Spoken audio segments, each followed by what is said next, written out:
EIN.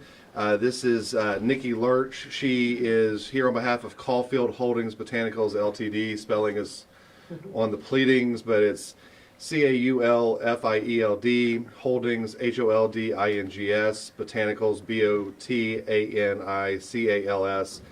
and it's Ltd, which is another way for calling it a limited liability company.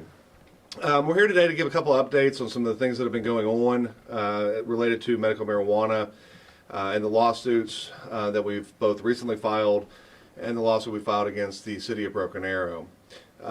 Recently, the City of Broken Arrow agreed through their attorneys to enter into a final judgment in that case. As part of that agreement, we as the plaintiffs in that case dismissed our Open Meetings Act claims against the individual counselors in the City of Broken Arrow, and we did that for a specific reason. At the end of the day, the ultimate issue here is to get a determination by the Oklahoma Supreme Court as to what cities can and cannot do when it comes to regulating medical cannabis in the state of Oklahoma. Obviously, we won in the trial court. The City of Broken Arrow conceded that we won in the trial court. So Judge Pickrell entered a final declaratory judgment enjoining the City of Broken Arrow from enforcing any of the ordinances that they passed. It is our plan, and we anticipate that the City of Broken Arrow will file an appeal in that case. We welcome that appeal because it is our hope that instead of going city by city, county by county, fighting all of these cities enacting ordinances, that we can get an expedited review and ruling from the Oklahoma Supreme Court that will, for once and for all, put this matter to rest and let cities know that they are overstepping their legal authority in trying to either zone out or ordinance out businesses and requiring permits and all of those other things. So that is our hope. We are going to ask for an expedited review, which means that the Oklahoma Supreme Court could take this matter up extremely quickly and come down with an expedited decision, so we're not all sitting around in limbo trying to figure out what's going on. So that's what's going on there. That judgment was final late last week or earlier this week, I can't remember, and it's ready and ripe for appeal at this point. So the reason why we called this press conference today is to discuss a new class action lawsuit that we have filed in Oklahoma County against the Oklahoma Department of Health, the Oklahoma Bureau of Narcotics and Dangerous Drugs, and the Oklahoma Tax Commission. When voters passed 788 set out the licensing requirements for businesses to engage in the growing, the sales, and the production of medical cannabis in the state of Oklahoma. In doing so, 788 clearly lays out that the authority to license these businesses rests with the Oklahoma Medical Marijuana Authority, which is a subdivision of the Oklahoma Department of Health. Despite the clear and express language in State Question 788, the Oklahoma Department of Health took it upon themselves to require additional licensing by the Oklahoma Bureau of Narcotics and Dangerous Drugs. Now, what does that mean for businesses? Well, it means that for businesses, not only do they have to pay the $2,500 licensing fee to OMMA, but now that after they get that license, they have to turn around and register with the Oklahoma Bureau of Narcotics and Dangerous Drugs and pay an additional licensing fee ranging from $300 to $500. Most are the $500 range. To date, according to the Oklahoma Medical Marijuana Authority, more than 1,900 business licenses have been approved. So if you use that $500 number, the Oklahoma Bureau of Narcotics has received a windfall influx of cash of almost $1 million through licensing that should never have been required. And we believe that is an overstep of the Oklahoma Department of Health's authority, and we believe that the Oklahoma Bureau of Narcotics has no business being in the regulation of medical marijuana in this state. And while I hate reading to you, I do want to read something. This was taken off of the Oklahoma Bureau of Narcotic and Dangerous Drugs website, their frequently asked questions. And they asked the question, should marijuana be legalized for medical treatment? Again, this is the same entity that the Oklahoma Department of Health is wanting businesses to register with. And here's what they say in response to that. This is only a part of it.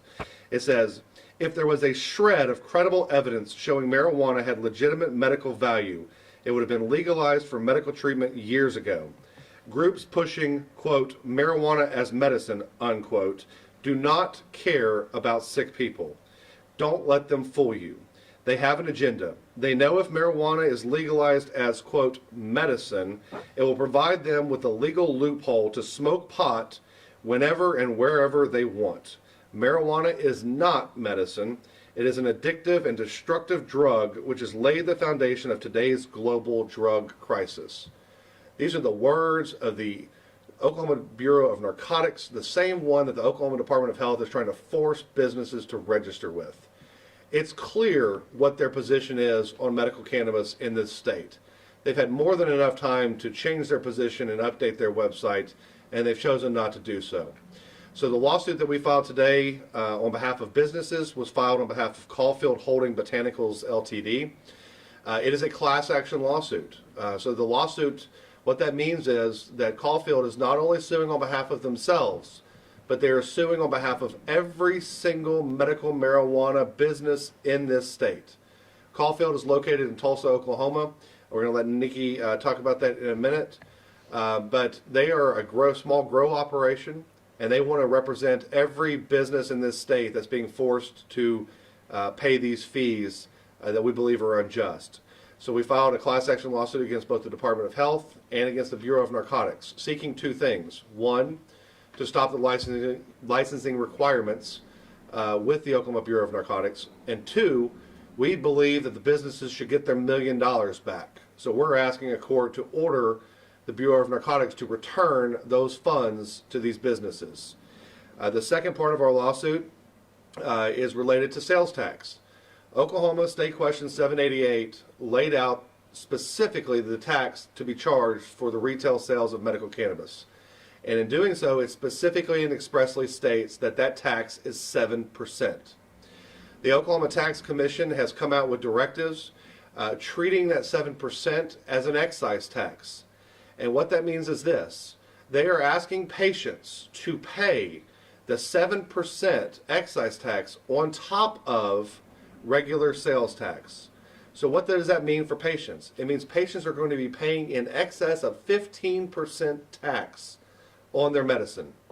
As many of you know, in the state of Oklahoma, we don't charge taxes, sales tax, on prescription medication. And while 788 allows for a 7% tax, it doesn't allow for this double charging of tax of in excess of 15%. So our lawsuit, which was filed on behalf of Alicia Vargas, is also a class action. It seeks class action status. Alicia Vargas is a patient living in Weatherford, Oklahoma. She's also one of the plaintiffs in the lawsuit we filed earlier this week against the city of Weatherford. What we are hoping, or what Ms. Vargas is hoping, who by the way is a 100% disabled veteran, what she is hoping is she's hoping to stand up for every single patient of medical marijuana in the state of Oklahoma. And first, we're asking that the court order the Oklahoma Tax Commission to not collect tax in excess of the 7%, but also for any taxes they collect while this lawsuit is pending, we're asking the court to order them to return that money to the people who paid it. Those are the goals of the lawsuit. We have filed a multiple count claim against the Department of Health, the Bureau of Narcotics, and the Oklahoma Tax Commission, accusing them of an improper taking without just cause of people's money through the licensing fees, within a breach of an implied duty and a breach of implied contract, because we believe that 788 and the regulations create a contract with the businesses. We've also sued them for unjust enrichment, and we sued them for what's called exaction, which is where a government takes monies that they shouldn't take through improper fees and licensing requirements. We're also, in this case, as we've done in every case, we're seeking declaratory judgment to put a stop once and for all to all of this. As we've offered to every city, the state, every entity that we've dealt with, we would be happy if they would just back off of these restrictions and regulations and fix them and do the right thing. If they would do that, we would be happy to walk away from our lawsuit. Unfortunately, to date, we've not had any city do that. One city, the city of Weatherford, indicated they were going to do so, and they reneged on their agreement, which is why they got a lawsuit filed against them this week. So we again extend the olive branch that if they want to do that, we would certainly consider that, because at the end of the day, we want what's done here to be done right. We don't want to waste time. We don't want to waste taxpayers' money. But the message needs to be clear to all of these entities, whether they're a state entity or a municipal entity or county, that people like Nikki and all the other plaintiffs are not going to stand around and put up with this. So with that said, I'm going to turn it over and let Nikki Large, L-E-R-C-H, tell you a little bit about their business, what they're trying to accomplish, and why they're here. We're out here to make sure that everyone is helped. Every business that is incorporated with medical marijuana, we're trying to get the government out of the regulations that are holding us back. We're getting this fee that we're having to pay and this fee that we're having to pay. We're just trying to help everyone that needs this medicine. And we're just a small locally owned business. We have a few friends, my husband and I, and we're doing this for all the people that are trying to make this possible. The 788 was an overwhelming response by the voters for Oklahoma to make sure that this medical marijuana was a viable option for people that need it. Can you talk about if there's additional regulations and additional expenses? Is that going to have to get passed on to the patients? It's something that it will happen, because if we're having to pay all of these extra fees, then when it comes to other businesses that the patients have to go to, they're going to have to pay more fees just to get the medicine. Can you talk a little bit about what kind of business are you guys going to be engaged in? We own a grow op, and we're just trying to grow medical marijuana as legal as possible and keep it as pure as possible. One thing I'll add, since disclosing the filing of this lawsuit this morning, it's also come to my attention that apparently there are other state agencies that are now also holding their hand out to exact fees from medical marijuana businesses. It's my understanding that the Oklahoma Department of Agriculture is now reaching its hand out and requiring people to get permits to possess the same plants that they're authorized to possess under the license for growing with 788. So, the thing about the problem, and one of the reasons why we went ahead and filed this lawsuit, is it's a snowball effect. If we let one agency get away with it, it turns into a second agency. We've already seen that today with the Department of Agriculture. The next thing we're going to have is the Department of Health is going to say you have to comply with these additional requirements for every county that you're in for their health department, and it's just a snowball's effect that really we hoped the legislature would fix. They've chosen not to. So we've got to keep fighting this battle until we can, put a stop to this and get the program in that people voted for. So with that, Nikki and I would be more than happy to answer any questions you guys might have. On your fees, are you seeking kind of expedited as well? I know you were seeking it for Broken Arrow, but I mean, it's not going to stop till you get a resolution. No, so here's the unfortunate part of the fees in trying to get the money back and get this stopped on this lawsuit. Because we needed to file it as a class action lawsuit to represent and get everybody's money back, if we'd have just filed it on behalf of Caulfield and behalf of Alicia Vargas, we could have gotten their money back, but that would have been the extent of it. So everybody else, all the 1,900 plus businesses would have had to go and file a separate lawsuit. So because we filed it as a class action, the first step we have to go through, unfortunately, is to get the court to certify it as a class action to allow these plaintiffs to represent the classes, both the patients and the businesses. And then it's our intention, we've already got the brief teed up for a motion for summary judgment, which is essentially a motion we're going to file with the court to say, look, court, the facts are this, the law is this, we win, give us our judgment now. We're going to try to do that in as expedited a fashion, but we've got to get class status first. How long does that take? I'm going to try for an expedited class status. Unfortunately, in Oklahoma, we allow people forever and a day to respond to a lawsuit. So theoretically, if the state of Oklahoma wants to drag its feet, they could drag their feet 40 days to respond to the lawsuit. So we're going to try to get the court to set all of these things on sort of an expedited basis and ask the court to set the class certification as quick as it can. Do you think state agencies have any role in regulating medical marijuana other than just that medical marijuana authority? Do any of those other agencies have any business in this? They could. They certainly could. If the Department of Health or the OMMA passed some regulations related to food handling and food safety, I see no reason why you'd want a duplication of services. They could certainly say, these are our standards that we're going to enforce, and we're going to coordinate with the Department of Health and the county departments of health to provide the inspections to make sure that the edibles are safe and those kind of things. So I think there is a role. I think there would be a role for the Department of Agriculture if the Department of Health would come out with agricultural standards that they want to be followed related to medical marijuana, to then turn around and say, okay, Department of Agriculture, you're used to examining and doing crop inspections and pesticide inspections.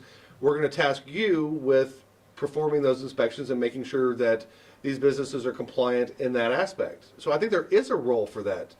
But it's how you get to that role. You don't get to that role by every state agency just sticking out their hand and saying, we're gonna participate in this. There's a procedure and a mechanism for it, and that's not been followed here because the Department of Health, for whatever reason, has thrown their hands up in the air and said, we're not going to do anything. If the bicameral legislative committee can't get them to pass testing standards when they're asking them to do that, I don't know what hope we have with these lawsuits of doing it, but we're going to keep banging our heads against the wall trying to get the Department of Health to do the right thing.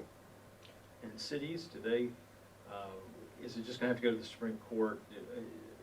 Will any of these things the cities are doing,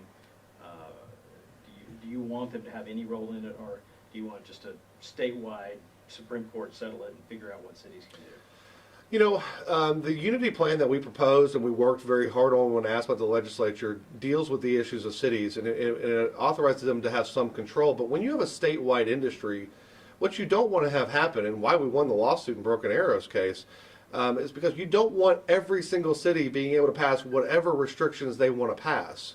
You end up in a system where it's impossible for businesses to engage in their business because they're having to figure out what's this city's regulations versus what's this city's regulations, and so we want the cities to have some role.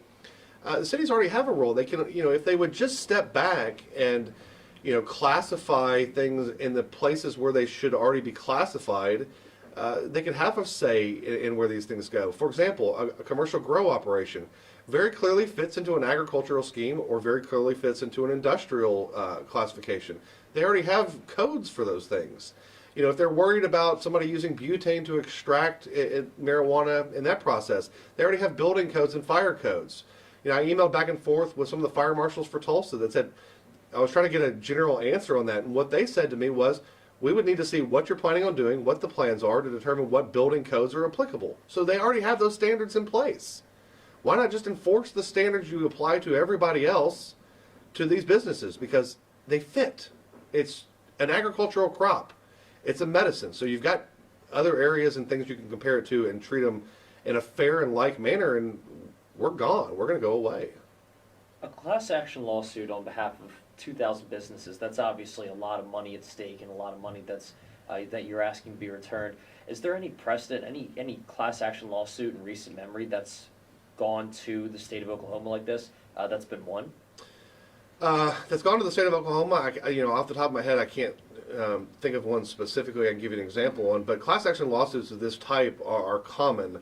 There was a recent class action lawsuit filed against the United States Patent and Trade Office by a bunch of businesses that lost their patents through a patent review process that they recently instituted, and they filed a class action lawsuit against them saying, "Give us, you took away our patents, give us back all the money we paid you." It's sort of the same thing here. We're saying you shouldn't have charged us these license fees. Give us the money back for these license fees. I've got no concern that we're going to get class status. I think it's very clear. I think these are the appropriate parties to represent the class of businesses. And class action lawsuits of this type are certainly expressly allowed under Title 12 of the Oklahoma statutes. So, when you get class action status, how do I become a part of that? Do I need to bring a receipt or my license to you? The court will set those limits. For businesses, it's very, very easy. It's going to be more difficult on how the court determines the manner in which to get the patients their money back. What we would probably propose would be use this as an offset for all the sales taxes that you're charging for a certain period of time until the funds are gone. That way we would hopefully flow that back through to the patients, the money back through to them in that way. That one's going to be more difficult, but we'll find a way to get the money back to the people it should be never have taken from. It's no secret the state is broke, so you have all these agencies who are happy to have any dollar in their pocket.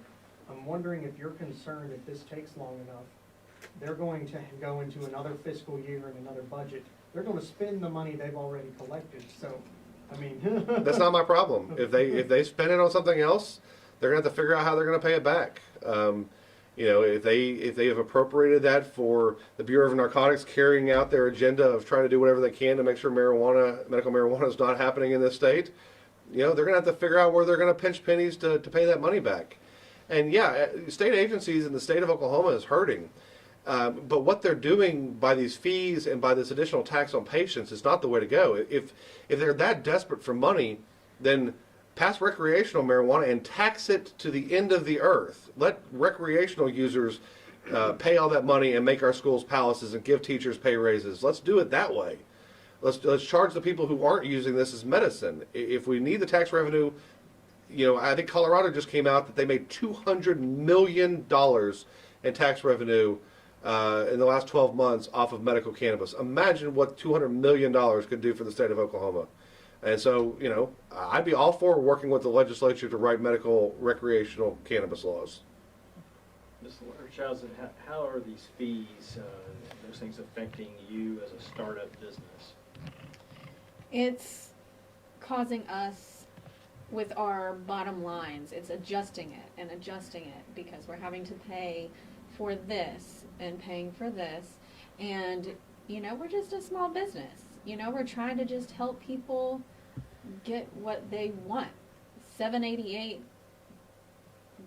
was laid out perfectly and it's pure, and that's what the voters wanted. And it's hurting us based on, we know a lot of other small businesses and it's happening to them. And when all of these fees add up, it may just crush some of the small businesses. And a side note to that, the more regulations and the more loopholes that you make a business have to jump through to be compliant with something like this, the more that a small business person like Nikki or any of the other, probably, of the 1,900 licenses, probably 1,750 of them are small business, mom and pop type operations. What you end up having is it's not just the licensing fee, the $500 or the $2,500 for the OMA. It's having to pay a lawyer to break all of this down for you and tell you what all you have to do to stay in compliance. It's an arduous process, and the more restrictions and regulations you add on it, the higher their legal fees and ancillary expenses become, to where they just can't operate. When did you begin to notice something was up? Were you balancing your books and saying, I've paid fee after fee, or? Right, we have, when you start a business, you lay out your business plan, you have money set aside for all of these things, but then when more things come up, you have more things to pay for. And then some of the things you thought you would be able to take care of kind of just gets pushed to the wayside, so you can make sure you're within the regulations of everything that is coming out. Do you think, and I know there's been speculation about what the pharmaceutical lobby continues to do and opponents continue to do. Do you think there are lobbyists going into these agencies saying, hey, grab this money? Sure, absolutely. I think what happened, where the genesis of the Bureau of Narcotics registration sort of came at the same time that the restrictions related to smokable flower, THC limits, only indoor grows, all those other ones that the Department of Health finally threw out after they got the AG's letter, they all came from the same place. And they all came from other agencies inside the state of Oklahoma. As we delve into these cases and do Open Records Act requests and other people do them for us so we can kind of stay on the wayside and just let them see what they can come up with, we're finding out more and more that there was a concerted effort by other state agencies to exert influence and control in this industry to try to kill it. And that's where this Bureau of Narcotics registration came from. It's an effort to kill this. And the Department of Mental Health had a lot to do with this. We've come to find out that the Department of Mental Health was working with members of the board of the Department of Health to write those additional restrictions and requirements. And they were pushing for them. We also have information that the AG's office was involved in pushing for some of these things and working with them to create these. So I think it's a concerted effort by a lot of agencies with a lot of influence and exertion of pressure from outside groups to do what they can to kill this business in the state of Oklahoma. Anything else? Oh, awesome. Thank you, everybody.